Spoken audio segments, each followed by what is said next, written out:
তালেক মিয়া, জি। দুশ্চিনি বাড়াইয়া একটা চা দাও। চা খাইতে এত দূর?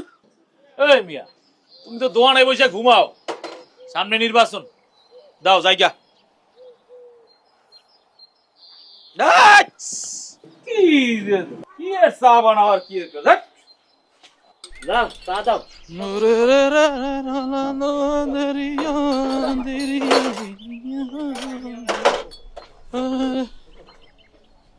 তালেক মিয়া, দুশ্চিনি বাড়াই একটা চা দাও।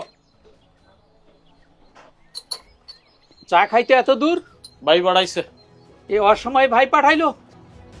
এই মিয়া, তুমি তো দোয়ানে বসে ঘুমাও, সামনে নির্বাচন, দাও জায়গা।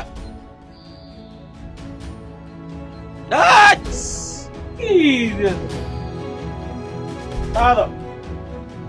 কি এর চা বানাবার কি এর কাজ? না, কিছুই পরিবর্তন হইল না। চান্দাবাজি ধান্দাবাজি সব চলতেছে আগের মতো। আরে সব যদি আগের মতোই চলবো, তাহলে এইটুকুলো পোলাবেন জীবন দিল কি লেগে? হ্যাঁ, ঠিকই কইছেন, এদেশের কোনো ভবিষ্যৎ নাই। সরকার যায় সরকার আসে, মানুষের ভাগ্যের কোনো পরিবর্তন হয় না। সালাম আলাইকুম। ওয়ালাইকুম আসসালাম। শোনো বাবারা, পরিবর্তন আকাশ থেকে পড়ে না, পরিবর্তন নিজেদের করতে হয়, পরিবর্তন নিজেদের হইতে হয়। দেশের অবস্থা বদলাতে চাইলে অসৎ নেতৃত্ব ত্যাগ করতে হবে, বেছে নিতে হবে সৎ যোগ্য নেতৃত্ব, তবেই পরিবর্তন করা সম্ভব।